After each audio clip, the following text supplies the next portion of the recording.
My video was muted, but I just will recreate it. This is a list of things we use today that was created to disenfranchise Black people. Starting out strong with insurance. Black people is actually the very first capital to be insured in this country. Next, we can talk about to-go plates. Back when it was no longer legal for for white people to say they don't want Black people in their establishments, it was like, all right, we give them some plates and they can get the fuck on. Next is credit scores.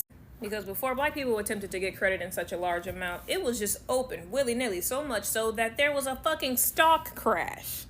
Credit scores were created to make it hard for Black people to secure a home loan.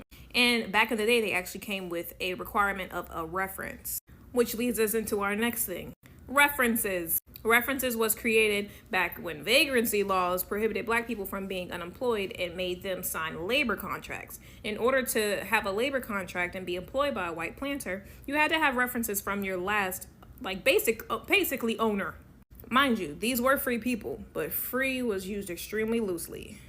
Next is invoices, treadmills. Now, the treadmill was used as a punishment for slaves, and it was actually a machine. They called it the everlasting staircase or something like that.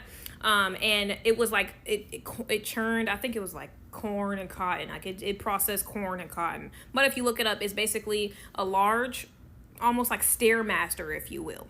But that's where the treadmill derived from. Next, college tuitions. Next is bar exams and exams alike. Before, you could actually enter any profession if you just went to college and you consider yourself a lawyer. But once Black people started doing it, they had to put some type of other requirement to make it harder for us to get in there.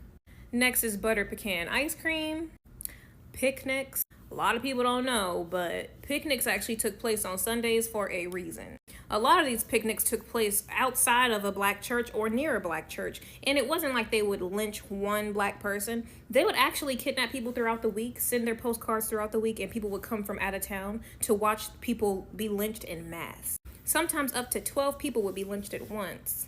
Next is master bedrooms. And lastly, paramedics. The only reason we have a system that we know today to be paramedics is because Black people had no way to get to the hospital and no hospital to get to because it was prohibited. Hospitals was only used for white people, and there was no ambulance, right? So paramedics, the very first paramedics in the country were Black.